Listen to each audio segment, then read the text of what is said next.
สบายดีพี่น้องสบายดีสบายดียามแรงพอกันตอนตะเวนที่ตกดิน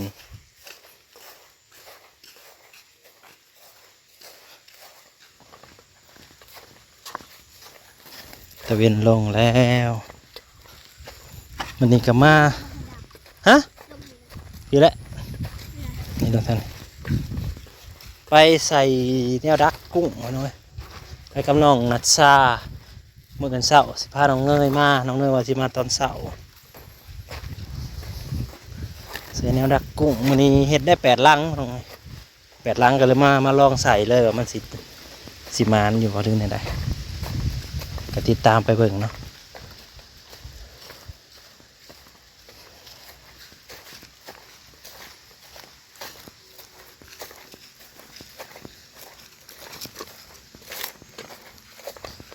มาลึกประมาณกันรอเบิ่งเงินเศร้าพอละ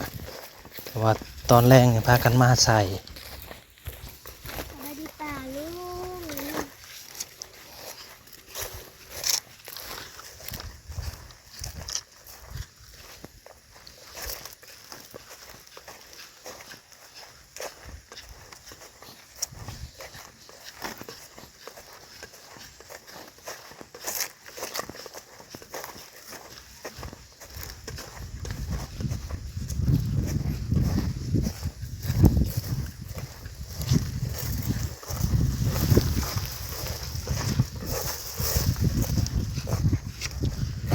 เดี๋ยวนี้เห็นหน้าน้องนัชชาไปน้องมันที่เกี่ยวไปแหละนี่ก็ปีนี้ก็งามอยู่ได้อยู่ประมาณ30 สอบนั่นแหละ25 30พี่น้องประมาณนี้ไปก็มาขุดแทนโหลายอยู่ก็สิเบิดแต่ละกบเลย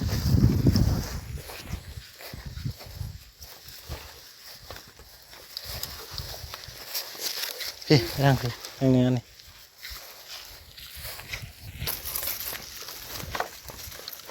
มาหอดป่าแล้วยังหกอยู่พี่น้องเพราะว่าฝนตกกันฝนตกหลาเลยใบใหม่ยังพอทันตายยังเขียวอยู่ยังเขียวอยู่ลงโซนนี้ก่อนก็ได้ยังไปนี่ลงตัวนี่ลงตัวนี้ก่อนพี่มานั่งนี่ยังวะให้ว่าให้คู่ไว้เลยเดี๋ยวหัวยังเต็มพังเลยพี่น้องเว้ยใส่เที่ยวนี่แหละปีหอมขวดพลาสติกก็ได้ไม่ว่ากวดมันลายเลยถ้ามีตุ่มเอาตุ่มใส่กันโอเคใส่อาหารลายกับกุ้งกับเขาลายคนนะละลายเราอยู่กันกินเด้อเดี๋ยวเขาจะหายนี่จะกินกุ้งมันนะ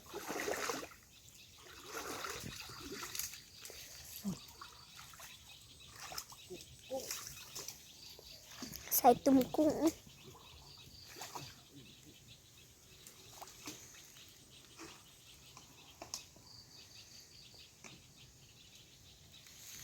น้ำหอยก็ได้เต็มตึงอยู่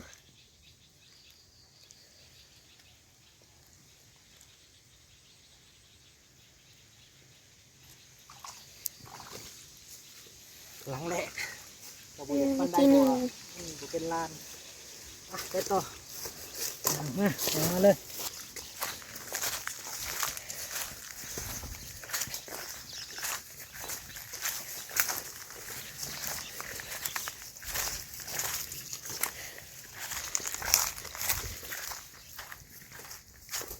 น้ำลายก็ดีโซ่เนาะน้ำลาย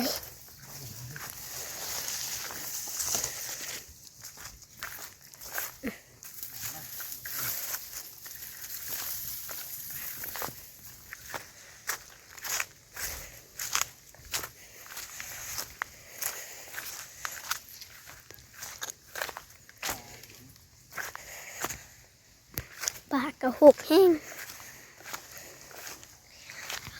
ฮะต้นถั่ว อือหือทำไอ้โหขวมครัว ขวมมันน่ะประธานเก่านี่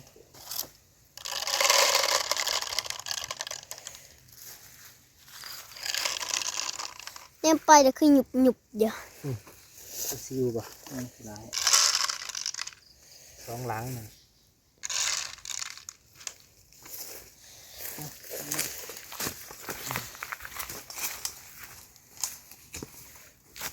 นำหัวไอ้กะลายแห้งขวม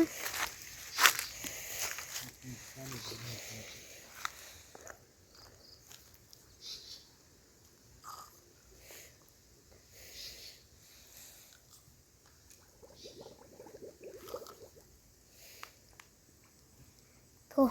น้ำท่วม จริงๆแต่ถ้ามันบกกว่านี้มันก็จะมีล้านพอจะเป็นล้านนั่นน่ะอันนี้ตัวนี้มันก็บ่ค่อยมีล้านเลย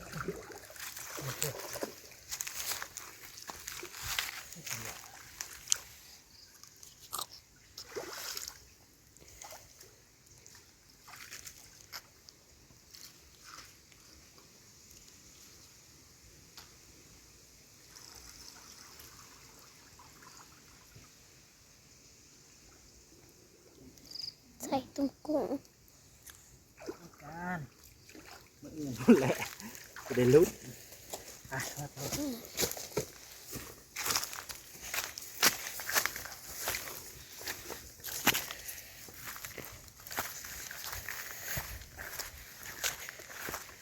พวกน้ำมันด้วยน้ำที่เนี่ย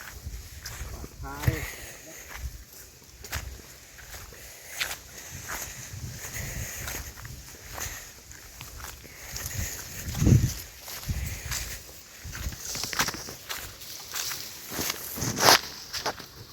ทางวัวทางควายเลยคนมันก็ลอยขวมมันผูกมันขวม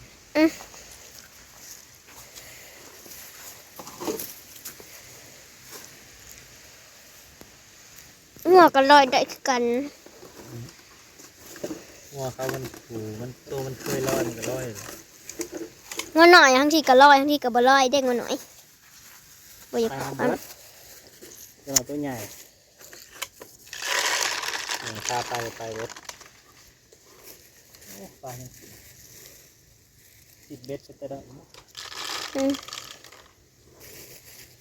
มันใส่กุ้งแล้วมันติดเบ็ด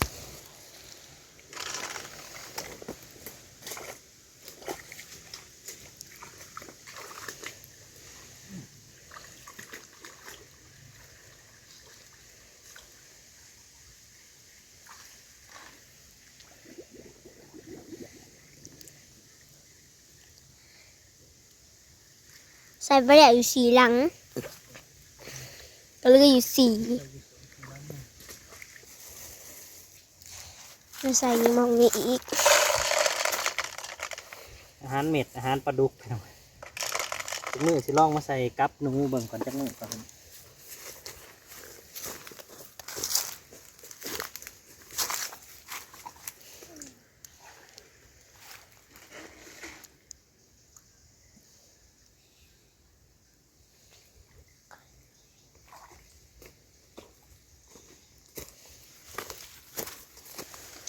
น้ำลายสิมานบ่มานแหละรอเบิ่งน้ำกันแต่ว่าใส่ย่างน้ำน้อยนะที่เขาใส่แต่ละปีนะมีใส่กินเลย ตอนนี้น้ำลายแห้ง หลายที่สุด ต้นที่หัวหอดครัวไปไว้ท่าแล้ว ทางลงมือสั่นแต่สิกินนุ่ม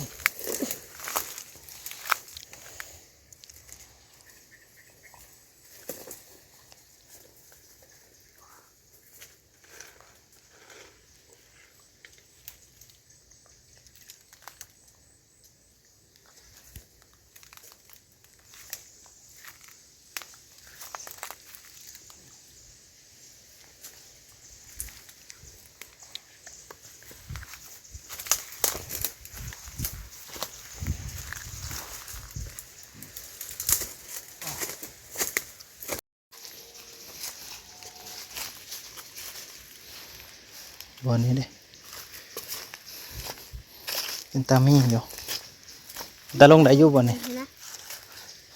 บ่ลงดอกปะไปลงอยู่บงพูสองหลังกับมึงอะดอกได้บ่ทางหมูไปบ่ไป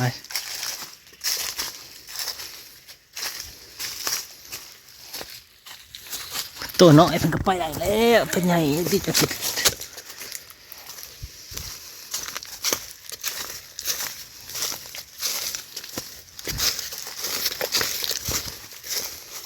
โอ้ยก็ยังหกกระดอกมันก็บ่ทันคำดอกกันหน่อยเขาบอกมันมืดแล้วมันก็เลยคือคำเนี่ยนี่แหละต้องเท่านี้แหละนะ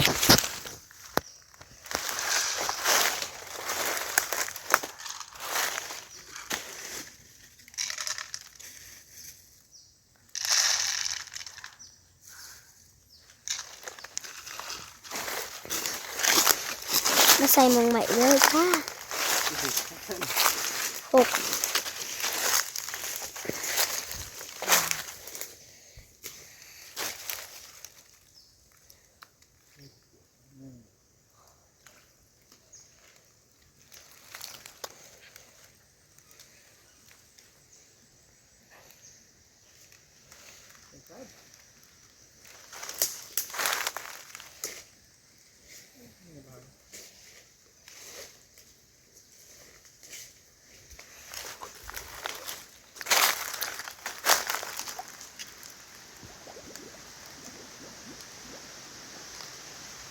ตาเก่า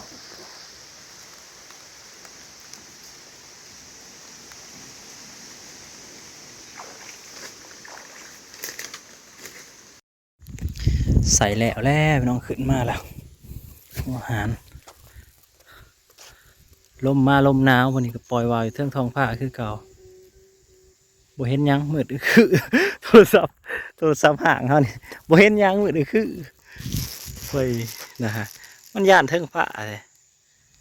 มันย่านเทิงผ้านะให้บ่เห็นหยังเลยพี่น้องเอ้ยหัวคักซูมหายังก็บ่เห็นได้สิเมื่อแล้วมันเดือนซูมหาเดือนโอ้เดือนดวงเดือน